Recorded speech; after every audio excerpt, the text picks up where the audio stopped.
Kasus Vina. Benar, untuk kasus Rivaldi sendiri sangatlah terpisah.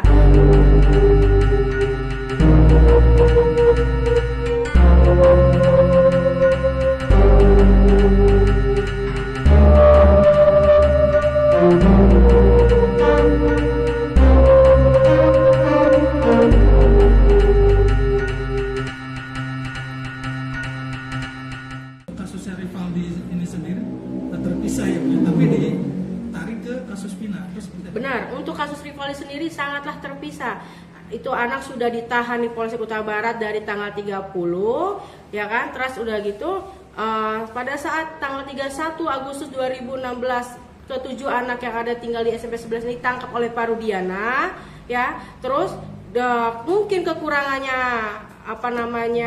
pelaku yang sudah disebutkan di dalam BAP itu 11 orang, makalah diambillah Rivaldi dijadikan menjadi Andika, ikut serta di dalam kasus Vina. Sedangkan Rivaldi sendiri tanggal 27 itu pas kejadian Vina dan Eki ditemukan itu ya di flyover itu, dia sedang berkumpul dengan teman-temannya, dan teman-temannya juga bukan anak-anak yang tinggal di SMP 11 ini. Dia punya pertemanan sendiri dan di daerah kota. Itu jadi untuk itu pun kasusnya sangat jauh ya. Nah, sedangkan gini, untuk menariknya lagi adalah kasus Rivaldi di tanggal 29 yang penganiayaan dan pembawaan sajam itu sudah divonis ya.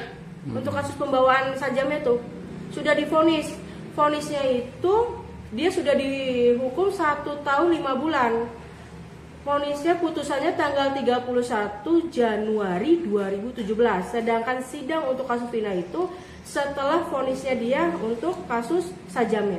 Kenapa kok Vonis untuk pembawaan sajam dan penganiayaan. Kenapa kok bisa dimasukkan ke dalam Vina? Itu ya kita menariknya di sini. Kenapa bisa dibawa ke kasus Vina? Mungkin di dalam kasusnya Vina ini kan adanya penusukan, adanya pembawaan sajam dan adanya pembawaan samurai dan segala macam. Sedangkan untuk ketujuh anak yang ditangkap di depan SMP 11 ini tidak ada satupun anak yang sedang membawa sajam.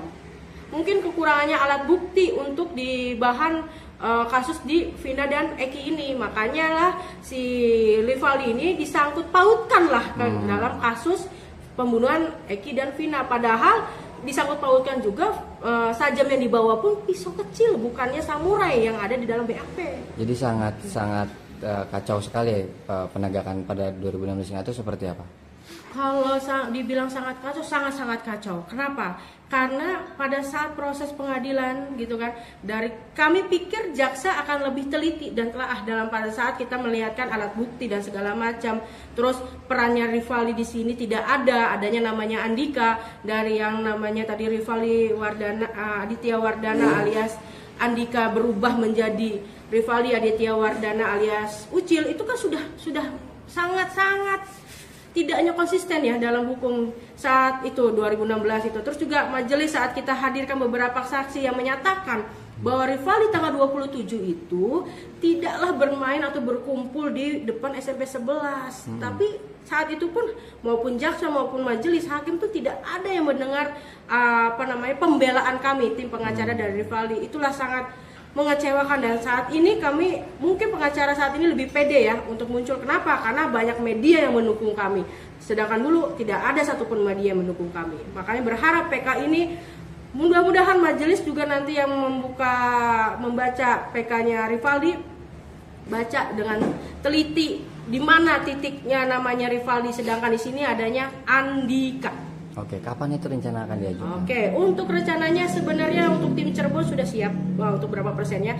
Tetapi kami masih akan koordinasi dengan pihak Bandung. Kalau tidak dalam waktu minggu ini, kemungkinan minggu depan. Intinya kami akan secepatnya mengajukan. Kenapa? Karena proses HK ini kan sudah selesai ya. Kami tidak ingin berita ini mandek di minggu ini. Tidak, bukan apa-apa. Kalau semuanya berhenti di sini nanti nggak akan ada lagi konsumsi. Ini anak-anak ini harus perlu dukungan semua masyarakat Indonesia untuk mendukung. Ini termasuk media yang harus terus mendukung kami, terus follow up berita ini biar masyarakat tahu di mana kesalahannya. Termasuk mudah-mudahan pun Pak Rudiana juga mau ya jadi saksi kami, mau datang ke pengadilan, karena kan statementnya Bapak menyatakan bahwa Bapak tidaklah menangkap Rivaldi. Ya Pak ya. Ada rencana untuk menyurati Pak Rudiana untuk menjadi saksi rencananya? Nanti kita bahas oleh tim.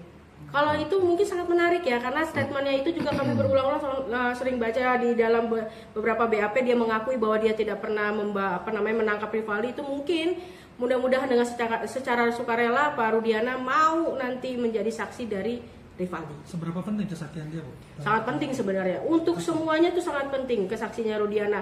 Bahwa sebenarnya kasus yang meninggalnya anaknya ini benar apa tidaknya itu kan beliau juga yang tahu kan. Pada saat itu juga beliau yang ikut menyelidiki kan sebagai seorang ayah kan, seperti itu. Menjunjung tinggi prinsip jurnalisme dalam setiap tayangan terbaiknya. Menghadirkan berita bernilai sebagai referensi. Gelar bicara yang tajam. Tidak, ini kan kebohongan dong.